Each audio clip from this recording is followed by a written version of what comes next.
Hello friends, अब हम यहाँ पहुँच चुके होते हैं जहाँ हमें हरतालिका व्रत तीज का पूजा करना होता है। फिर पूजा की पूरी विधि मैं आपको दिखाती हूँ। तो फ्रेंड्स, आप यहाँ देख सकते हैं कितनी भीड़ लगी होती है। बहुत सारी लेडीज़ें इकट्ठा होती हैं, जितनी भी व्रती होती हैं सभी लोग यही पूजा करने के लिए आते हैं। तो बहुत अच्छा लगता है, सब लोग एक साथ मिलकर के पूजा करते हैं। तो ये देख सकते हैं, भीड़ देखकर आप जान ही सकते हैं कि हरतालिका तीज व्रत का कितना महत्व होता है। और सारी महिलाएं बहुत ही खुशी खुशी करती हैं इस व्रत का। इस व्रत को खुशी खुशी करने का एक सबसे इम्पॉर्टेंट बात ये है कि इसमें श्रृंगार पूरा किया जाता है, सज धज के पूजा किया जाता है, इसलिए काफ़ी इंजॉयमेंट भी होता है। तो चलिए शुरू करते हैं पूजा और दिखाते हैं आपको कैसे होती है पूजा।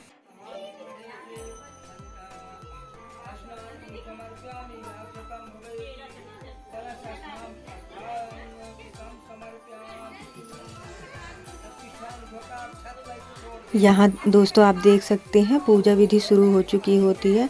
जैसे जैसे पंडित जी बताते हैं वैसे वैसे पूजा शुरू हो जाती है। फिर पूजा करने के बाद कथा होती है, कथा के बाद हवन, हवन के बाद आरती। तो आप कंटिन्यू देखते रहिए और एंजॉय करिए।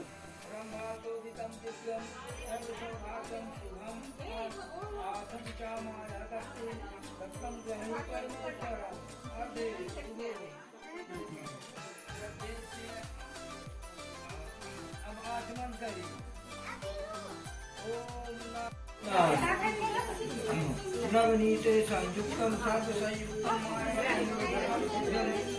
प्रायश्चित्तं स्नानं घट स्नानं समर्पयामि। मधु स्नान तरुण पुष्पान सर्वहितं समर्पयामि।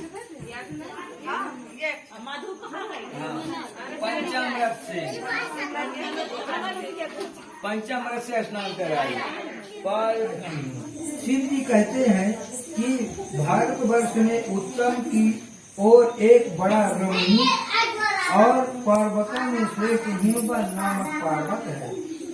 उसके आसपास तरह तरह की धनिया और तरह तरह के वृक्ष उस हार लगे हुए हैं और नाना प्रकार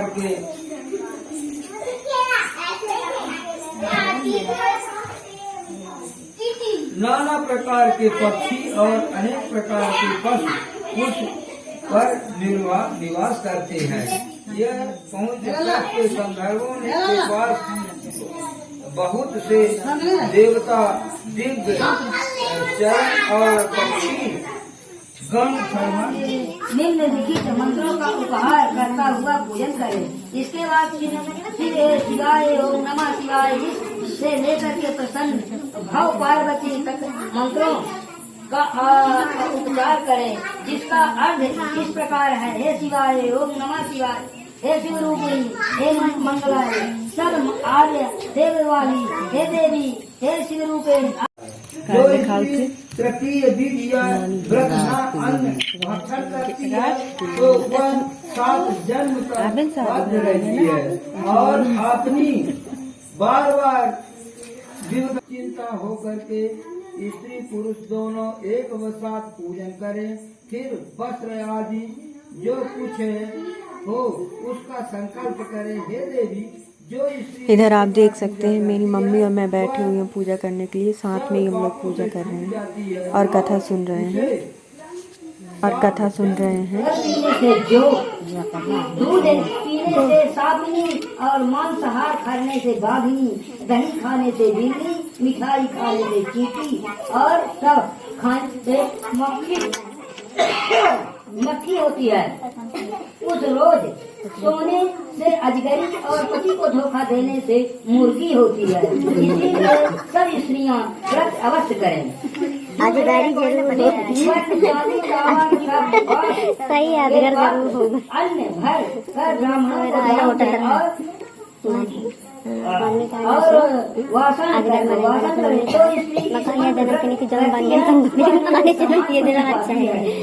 आने जन्म की चिंता नहीं है। तुम्हारे सामान आपका रूप बन जाता है।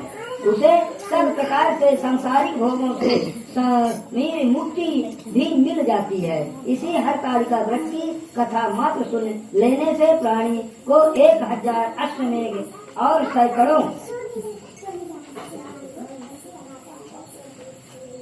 सैकड़ों वाजपेयी यज्ञ करने का फल प्राप्त होता है। हे देवी, मैंने इस संकल्प व्रत का उत्तम व्रत बतलाया, जिसके करने से प्राणी सब पापों से छूट जाता है। इसमें से कुछ बोलिए हर कार्य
नहा के आने लग गया तो हम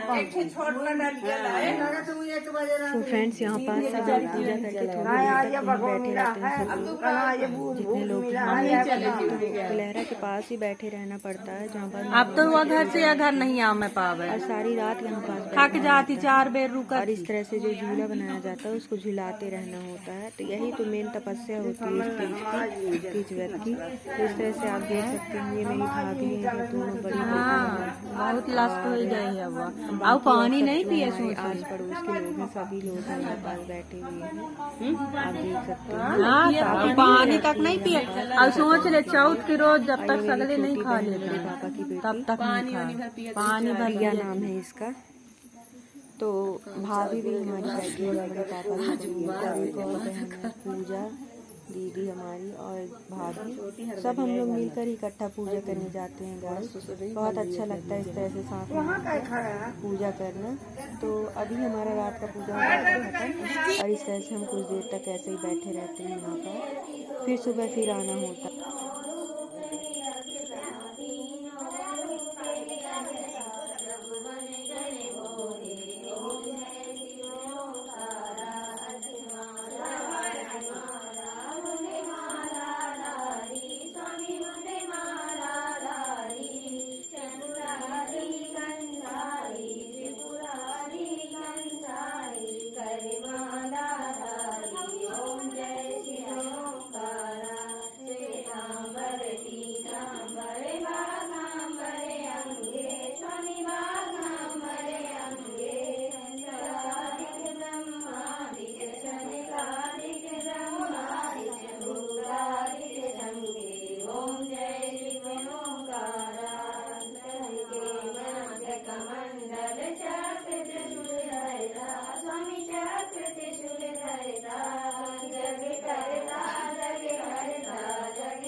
यहाँ पास सुबह की आरती होती है 4:30 बजे की। सब लोग नहा धोकर आ जाते हैं और पूजा करने के बाद ये 4:30 बजे आरती और पूजा सब हो जाती है।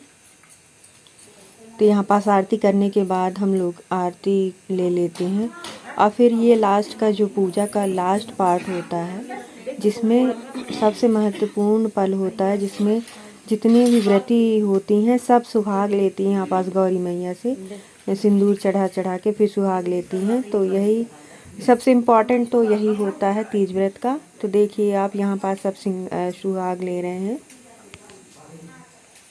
ये इस तरह से माता पार्वती के ऊपर जितना भी सामान चढ़ा होता है उनको साइड में करके फिर इनको सिंदूर चढ़ा करके उन्हीं से फिर सुहाग मांगा जाता है कि मैया रानी हमको सदा सुहागवती रहने का आशीर्वाद देना। और सभी लोग फिर एक एक करके यहाँ पास सुहाग ले लेते हैं। इस तरह से हवन भी कर लिया जाता है।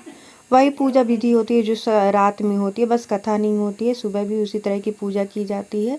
पूजा करने के बाद फिर इस तरह से सुहाग लिया जाता है।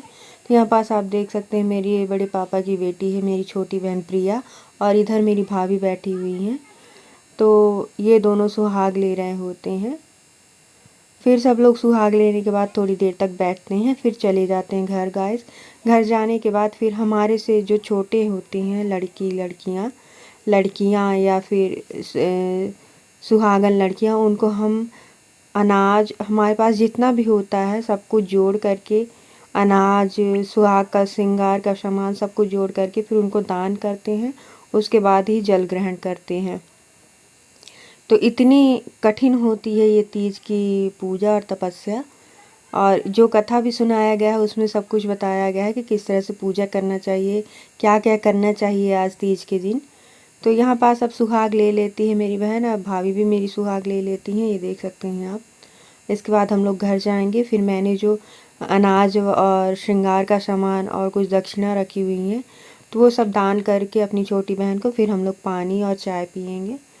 तो चलिए गाइस, इस साल का हरतालिका तीज तो हमारा हो चुका और बहुत अच्छे से मनाया गया है।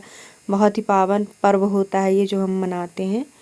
तो आई होप आप लोग को मेरा ये वीडियो पसंद आया होगा। हरतालिका तीज व्रत का फुल वीडियो मैंने आपको दिखाया है।